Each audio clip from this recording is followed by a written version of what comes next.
Well, howdy, friends. Brian Flechsig of Mad River Outfitters in the Midwest Fly Fishing Schools, and look who's here. It's Charity Rutter from R&R Fly Fishing Guide Service here in the Great Smoky Mountains.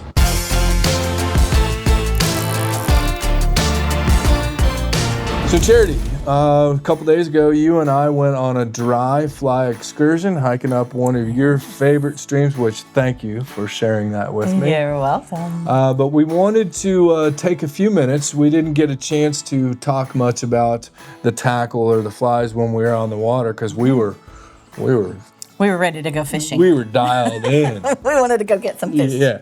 So we thought we would take a few minutes here in the studio and run you a little bit through the equipment, talk a little bit about the leaders, approach, some of the unique tippet that we were using or I was using, and some of the flies that we use. So hold on. Here we go again. Charity Rutter from R&R Fly Fishing. The Simms Extreme Insulated Jacket is truly one of the best fishing-oriented layering pieces we've ever used. It's an exceptional mid-layer or outer layer offering for the coldest of fishing days. It uses patented Primaloft insulation, which is designed for wet environments, stretch fabric for mobility and range of motion for fly casting, kangaroo-style hand pockets, and a zippered chest pocket for your phone, wallet, or fly boxes. It also features a comfortable insulated hood and articulated sleeves and cuffs with thumb loops for comfort and added warmth. You can get it using the link in the description or at madriveroutfitters.com.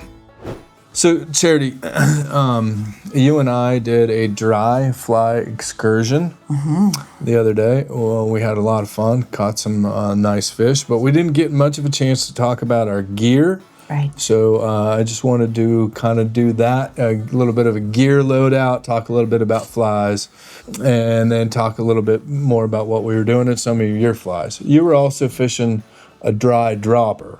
I was fishing a little dropper, just a little bead head. Mentioned is one of your favorite ways to fish. My favorite, yeah. Dry dropper. Makes me mad if a fish comes up and eats a strike indicator. You got a point there, which did happen. Missed opportunity. It did happen the other day. So anyhow, I brought several rods in hopes of dry fly fishing, which of course here in the Smoky Mountains, you're going to dry fly fish. This is maybe some of the best dry fly fishing in the world. Yeah, our fish are very topwater oriented here. Yep.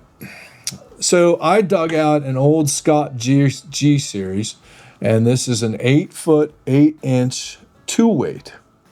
Right. And I thought this was just a perfect idea for fishing, and it turns out it was. I also brought along a 7.5-foot 4-weight Orvis fiberglass, which I love fishing fiberglass, but you know, I didn't wind up pulling it out because that's too short, or that's high stick, even with dry flies. Being able to just do that short roll cast or just that lift, reaching across after you drop your fly in. Yeah, there was some times where I felt, of course, you're making such short casts, and even with the short leaders, you still only have a short piece of fly line outside the tip of the rod for the most part in a lot of cases. So I did feel that maybe having a 4 or 5 would offer me a little bit more punch. A little more power, and be able to turn these and get that fly into the spots that I wanted to. So the next time around, I'll probably have an 8-foot, 8-inch 4-weight version of this. Okay. But anyways, the fly line that I was using is the Wolf Triangle Taper. Nice. I absolutely love these Wolf Triangle Tapers for the slower action rods, fiberglass rods, and they're also known as the best roll casting line. I need to get some of that on the market. Oh, it's just fantastic, and it's overlooked. And the thing about a triangle taper is it's continuous. Nice. So no matter how much line you have outside the tip, you've always got thicker pushing thinner. Nice. As opposed to a standard weight forward line, which is you've got that short front taper, and then all of a sudden you're into the fat belly. Gotcha. And I think this is the perfect line for fishing here in the Smokies. And floating. And floating, line. Absolutely, floating line. Now my leader, I was playing around with, I love furled butt sections. And the first day when you and I dry fly fished, I was just using a standard 5-foot, and I was playing around with a bright color, just so thinking I could see it and mend better and such. But then what I learned that day fishing with you is maybe my leader was a little long. And maybe I have to admit that I was probably showing that bright colored butt section to some fish. We always say the fly line color doesn't matter as long as you don't show it to the fish. Right. But if you show it to the fish, then that's a different story. Right. Back to the fly line, this is white. I still consider white to be high vis. I can see it in the air. I can see it on the line or on the water, excuse me. But what I did then overnight was I shortened up my furled leader. I shortened it up to a 3-foot butt section. Nice. Put a little transition and then about 2 foot of tippet. So I was running more like 6 foot of leader. Nice. That's good. My rule of thumb is always keep your leader shorter than your rod. I usually measure it to like the top of the grip because here's the thing. We're here to have fun, right? We're here to, when we're going fishing, we're here to have fun. One of the frustrating things that happens when you're doing a lot of short casting, if your leader is too long, you end up with your leader in your rod tip. And all of that line just falls down around your hands. And so then you have to stop and you have to pull your line out the tip. And, you know, sometimes your fly gets stuck at the end or it comes through and it gets really frustrating. And we don't want to be frustrating. So I'm all about keeping it simple, keeping the frustration level low, and just keep that leader shorter than your rod and know that you're going to have, like you said, sometimes we had as little as 10 or 12 inches of line out the rod tip because our fish are skittish and our water is so clear. And you probably heard me in your sleep that night saying, don't let anything touch the water other than the fly. Don't let anything touch the water. Because sometimes it's like that first impression, getting that fly on the water, the very first thing you want them to see is the fly, not your line hitting the water, not your leader causing a ripple. So it's just like with people, you never get a second chance to make a first impression. So it works the same with wild fish. Remember that. You don't get a second chance to make a first impression, especially when you're fishing over wild fish in clear water. So keeping that in mind when you're putting your, when you're choosing your gear, choosing your leader, it really makes a difference because, you might get your fly out there 2 or 3 times before you get just the right drift. And if you've disturbed the water or if they've already seen your leader, they're gone. They're hiding. They have so many overhead predators that they are in hiding. My husband says they're afraid of their own shadow. So, these fish reproduce naturally here. So from the time they teeny tiny came out of an egg, something bigger has wanted to eat them and they have to be on the defense. That's right. So just keep those little things in mind that they're going to be scared of you. No, they don't want to get caught. Right. Well, I really learned, and I'm a big leader guy. I mean, everybody knows I have ad nauseum. We talk about leaders. We talk about building your own leaders. But your leader, to me, is your most important piece of gear. Right. If you have somebody, you're not overly concerned about the flies. You have your favorite flies, but I kept saying to Ian, should I change that fly? And he was like, no, doesn't matter. They'll eat that fly. So you could put almost any traditional dry fly or a haystack or something over their heads and they're going to eat it. But if your leader's not right, and then also, so I think the longer rod here in the Smokies makes a big difference. And then you've got to have your leader right, and it's going to be a short leader, and it's going to probably even be more stout than you think. There's no need to go to 5X or 6X. No, 5X is the lightest we'll use. Usually we're using 4X. I was using 3 Just and there's so 4. much overhang that lots of times, you'll miss a strike on a fish or you'll set up instead of to the side. And even just getting hung on something when you're casting across the stream, getting hung when you're trying to cast under a rhododendron or something, that 5X will just break off a lot easier than 4X. It just gives you a little extra to kind of hold things loose and not worry about busting it off. Well, it's a little sturdier. And as far as my tippet, I was trying out this new Umpqua Stratus X. Have you seen this stuff? No. It's, if you look real close, has and you kind of see a camo. Yeah, I see that it almost has it has color. It's gray camo. So what that does is it breaks up that straight line. That line. It breaks up the line that tippet will normally cause. And I wonder if it's non-reflective. Yes, because of that. Cool. So that's the idea behind it. But it's also 10% less dense than standard nylons. So it's going to float higher. Interesting. Yeah. And it also has a ridiculous amount of stretch. I mean, it looks like a bungee cord. That's good. Yeah, a lot of people, it's called Stratus X from Umpqua. Cool.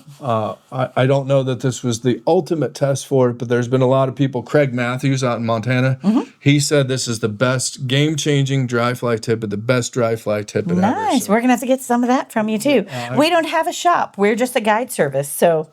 well, we don't get introduced to all these brand new you have a shop now. gadgets. We have Mad River Outfitters. You have a shop now. All right, so let's talk about flies.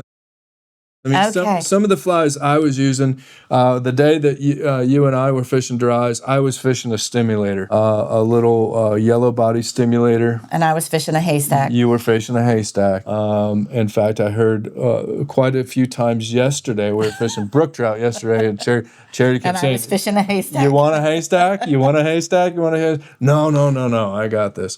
Then I started yesterday with dry flies with a traditional yellow humpy.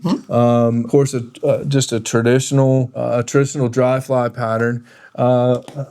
And what else was I fish? Oh, I fished a Mr. Rapidan, which Oh yes, we had some clients in town that were doing well with those. They brought some of those with them this and of last course week. there's that Smoky Mountain yellow showing up again. yeah. You gotta have yellow. Gotta have yellow. The And stimulators, then great. I was having a little trouble catching a brook trout yesterday on a dry fly. I don't, they just weren't eating all that well, especially early in the day. Although I did wind up getting my personal best Smoky Mountain brook trout. So, Yes, it was beautiful. but what I did was after lunch, I said, you know what? I learned this lesson in Labrador a few years back, and I was fishing all kinds of fancy dry flies and not doing all that well. And the guy came over and he said, "Hey Brian, do you have a Royal Wolf?" And I said, yeah, yes, I have, but that's not really my style. I used to be kind of hoity-toity, and so he said, "No, put on a Royal Wolf." So I did, and I was at a place called Indian Rapids in Labrador where Lee Wolf originally was the first person to ever land a plane there. So Oh, sweet. I felt the spirit of Lee Wolf. There you go. That's great. And so I put on a Royal Wolf and I started catching brook trout behind every rock, in front of every rock. So Nice. now I never go anywhere without a Royal Wolf.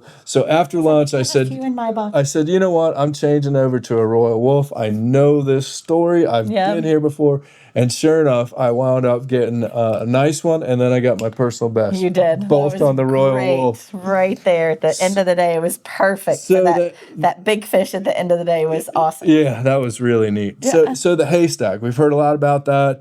If we haven't already aired it, we've got a video of your husband, of Ian, tying that haystack. Yes. So what are some of the other dry flies that you like to fish? So here's the thing about the Great Smoky Mountains National Park. Okay.